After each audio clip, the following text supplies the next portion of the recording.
Welcome back to the deep dive.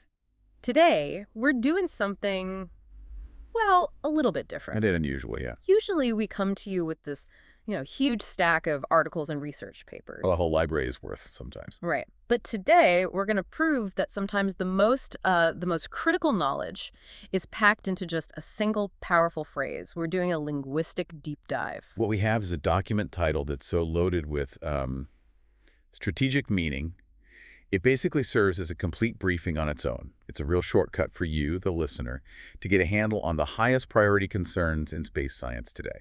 Okay, so our source is pulled from excerpts of a document called Silent Space Threat, Scientific Imperatives. And the 8 words we really need to decode are the silent space threat scientists won't ignore. It sounds like a movie trailer. It really does. It sounds like a sci-fi thriller, but it's framed as a scientific mandate. So our mission here is to understand what's meant by silent space and threat in this context, and importantly, why the response is an imperative. And what's fascinating here is that this language was chosen very, very deliberately by the scientific community. Yeah. This isn't just a vague concern. No. It's a known risk profile. It's confirmed by data, and it demands immediate resource mobilization. They're telling us exactly where the danger is. Let's start with that first word, the one that really sets the tone. Silent. Right. I mean, if scientists have all the best tools, why call the threat silent? A giant asteroid heading for Earth wouldn't be silent. Not at all. Or a missile launch, you'd see that. Exactly. So this implies the threat is maybe pervasive, Yeah. unseen, or its effects are really subtle at first. The word silent tells us two main things. First, it's outside the scope of public perception. You Yeah. can't see it with the naked eye. You can't detect it with, standard commercial equipment. So it's hidden in plain sight, or hidden in plain data, more like. That's a great way to put it. And the second thing it implies, which is maybe even more critical, is that it's likely cumulative. It's a long-term problem. Okay, what do you mean by cumulative? Well, think of it like corrosion on a bridge. A single spot of rust isn't a threat, but the slow, unseen process over years, that's the real danger. The peril here isn't about dodging a single bullet. It's about stopping a continuous process that's eating away at our safety margins. So if the danger is slow and invisible, who's watching the clock? And that brings us to the next phrase, scientific imperatives. Yes. But let's be, constructively skeptical for a second. Isn't scientific imperative just some academic jargon for please give us more funding for our pet project? That's a totally fair challenge. I mean, if the threat is silent, the urgency has to be loud. And that noise comes from the confidence level in the scientific models. So it's about the data. It's all about the data. The difference between a general worry and an imperative is when you go from this could happen to our most rigorous models show this will happen and the cost of doing nothing is unacceptable. So the imperative isn't based on some event that's about to happen tomorrow, but on the certainty of the long-term data. Precisely. The term imperative just elevates the whole discussion. It's not about curiosity anymore. It's a non-negotiable requirement for research, for resources, for mitigation. They've moved way past debating if they should respond. They're mandating how. Okay, so we're dealing with a risk that's invisible, it's slow-moving, but it's so dangerous that the experts are treating a response as mandatory, which brings us to the actual threat itself, the space threat. Right.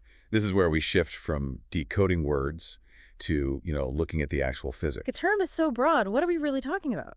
It is broad, but when you combine it with silent and imperative, it narrows down really quickly. You're basically looking at two specific areas: highly disruptive space weather events and the cumulative damage of orbital debris. Let's start with space weather. That seems to connect directly to our infrastructure. It does. We forget that space is the high ground for our entire civilization. It's GPS, it's global finance, communications, power grids, Everything. everything. And the silent threat there is often something called a geomagnetic disturbance, or GMD. So not a local thunderstorm. Not at all.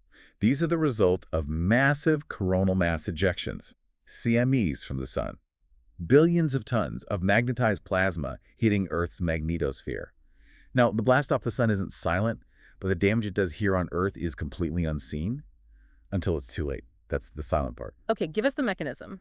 How does plasma from 93 million miles away actually fry a transformer on the ground? That's the nugget everyone needs to understand. It's all about induction and length.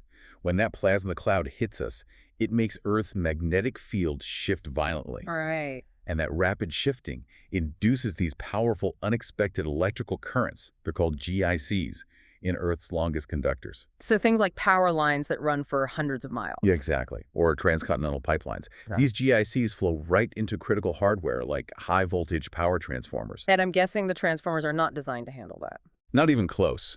It's like a sudden surge of DC current coming up from the ground. It pushes the transformer cores into saturation, they overheat, and they're permanently destroyed. Yeah. The windings just melt. And if you lose enough of those at once... You're looking at blackouts on a continental scale that could last for weeks, maybe even months. That event is completely silent until the lights go out everywhere. Okay, that's terrifying, and that definitely fits this silent catastrophic threat. What about the second one, orbital debris? Yes. That feels less silent, you know. We hear about satellites crashing. Sure, the individual impacts are loud. A single paint fleck moving 10 times faster than a bullet is catastrophic.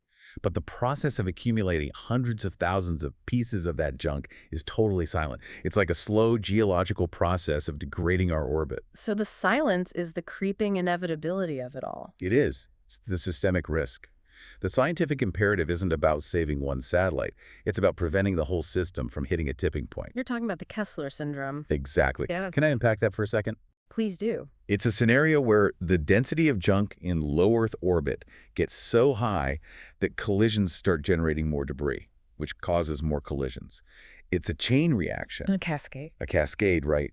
And at that point, entire orbits just become unusable for decades, maybe centuries. It effectively locks us out of space.